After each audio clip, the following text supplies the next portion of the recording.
अच्छा लग रहा है कि कल ये ट्रिप पर जा रही है, ना ये डर लगा रहता कि कहीं वो फेक वीडियो देख ना ले। तुम बिल्कुल सही कह रही हो। चलो एटलीस्ट वीडियो वायरल तो नहीं हुई। तुमने फोन में से क्या देख लिया? लगता है इसने भी वीडियो देखी है। कौन सा वीडियो? कोई वीडियो नहीं है दादी साहब, कोई स्पेशल वीडियो नहीं है। क्रिश, ये वीडियो टीवी पे चला। एक बार जो चीज इंटरनेट पे आ गई उसे पूरी तरह मिटा पाना पॉसिबल नहीं होता है। रेहान पर कोई तो तरीका होगा कि हम उस आदमी को नहीं ढूंढ सकते जिसने वीडियो क्रिएट किया हो। अगर हम उसे ढूंढकर उस पे केस कर देंगे तब तो उसे वीडियो हटाना ही पड़ेगा, राइट? भाई तो उसे कहाँ ढूंढता फिरेगा?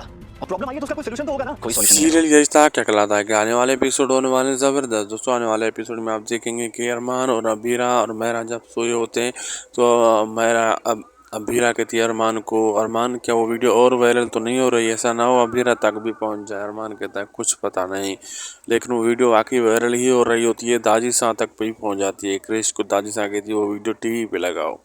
जब दादी सां वो वीडियो देखती है सारे घर वाले देखते हैं, परेशान हो जाते हैं, हैरान हो जाते हैं ये क्या इन्होंने किया है। तो अरमान आप खुद को बचाने की कोशिश करता है, ये फेक वीडियो है लेकिन नो। और फिर रेहान को फ़ोन करता है अरमान और कहता है इसको वीडियो को हटाने का कोई तो रास्ता होगा, ढूंढो। वो कहता है भाई कोई रास्ता नहीं, ये वायरल हो चुकी है। और अरमान कहता है उस बंदे को ढूंढो जिसने ये अपलोड की है, उसको हम जो है ना केस करेंगे। लेकिन वो कहता है भाई किस किस को हम ढूंढते फिरेंगे, पता नहीं ये वीडियो वायरल हो चुकी है, असली सोर्स का पता भी नहीं चल रहा।